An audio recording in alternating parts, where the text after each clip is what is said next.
ko so našega najboljšega boksarja vseh časov, Dejana Zavca, vprašali, kaj je boks, se je Mr. Sympathicus v odgovoru naslonil na Malega princa in rekel, da je bistvo očem skrito, da to, kar vidimo med dvema borcema v ringu, da je to samo delček tega, kaj se dogaja.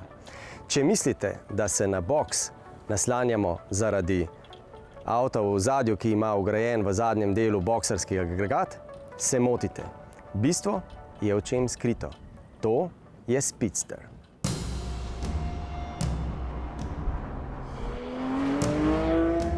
Da bi ujeli bistvo, ki je očem skrito, moramo v času nazaj na konec druge svetovne vojne. Takrat je Ferry Porsche, mlad start-up podjetnik iz Nemčije, imel eno genialno idejo in en problem.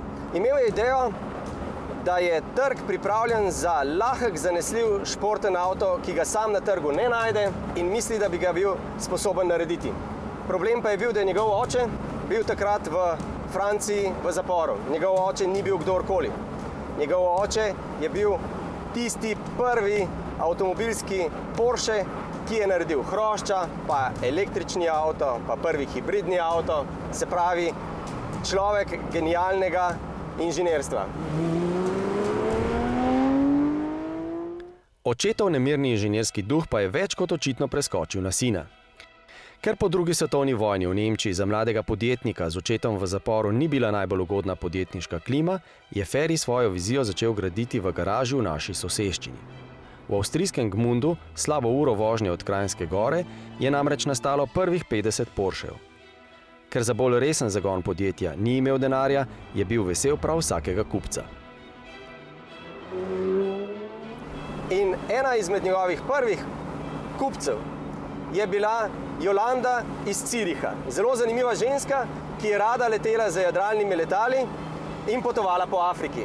Kupila je njegov praktično prototip enega izmed prvih Porschejev, danes ga najdete v muzeju Porschejev, mu s tem omogočila nekaj začetnega kapitala, drugi pravi veliki investitor pa je šele prišel. In ta je prišel iz kje drugje kot iz Amerike. Max Hoffman, prodajalec avtomobilov iz New Yorka, sicer pa avstrijski izseljenec in velik ljubitelj športnih avtomobilov, je v majhnem in pohlevnem športnem avtu videl potencial. Poklical je Porscheja in mu rekel, da bi jih začel uvažati v Ameriko. Ferry je rekel, joj, ne vem, nisem prepričan, ampak če bi jih vi prodali, recimo enih 5 na leto, bi si v ta posel upal iti. In prodajalec iz Amerike mu je rekel, Ferry, poslušaj, če jih ne prodam 5 na mesec, jaz ne grem v ta posel. Med mladimi, ki so radi tekmovali v soboto in nedeljo za poceni zanesljivi Porscheji, v ponedeljek pa se z njim peljali v službo, ker namreč prvi Porscheji v Ameriki so stali pod $3000, so bili zelo zanesljivi in zelo dostopne cene. No, izmed teh fantov je bil eden daleč najbolj medijsko privlačen. James Dean.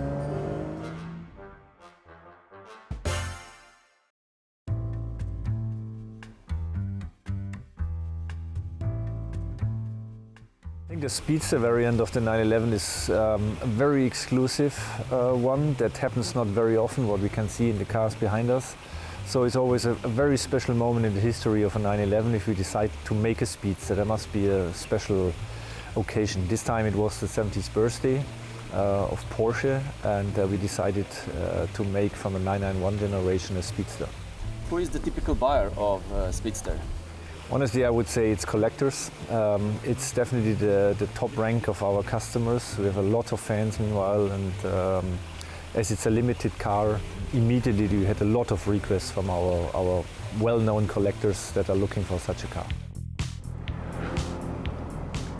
Zdaj pa še bonus za mojega prijatelja Davida.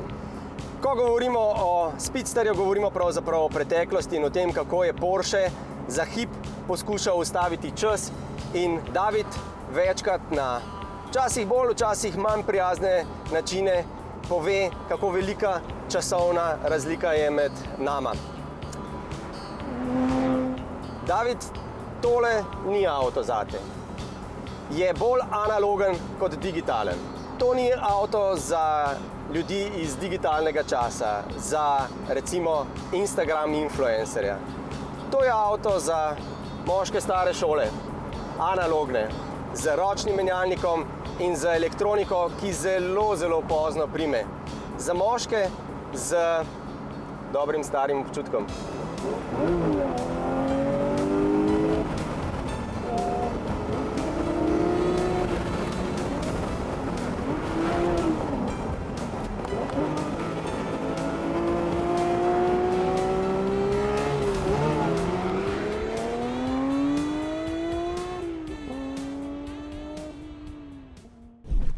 Andrej, ampak te moram razočarati, to tudi ni avto zate. Če bi bil dobro podučen pri naših severnih sosedih Avstrijcih, potem bi vedel, da kabriolet dvosed kupiš takrat, ko gredo otroci od hiše, ko že maturirajo, diplomirajo in ko si v penziji. In imaš sive lase. Se pravi, sem jaz bližje kot ti. Pa tudi 1948 so jih samo naredili tako, da bi težko do njega prišel otroč. Dolgo ne bojo maturirali, čeprav, veš, tisti, ki imajo veliko denarja danes, dajo otroke šolati v tujino, ne?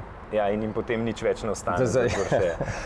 Ga bomo pa na vsak način lahko še vedno gledali po televiziji, morda celo naslednji teden, in pa seveda sledite nam še na Instagramu, YouTubeu in pa Facebooku. Se vidimo.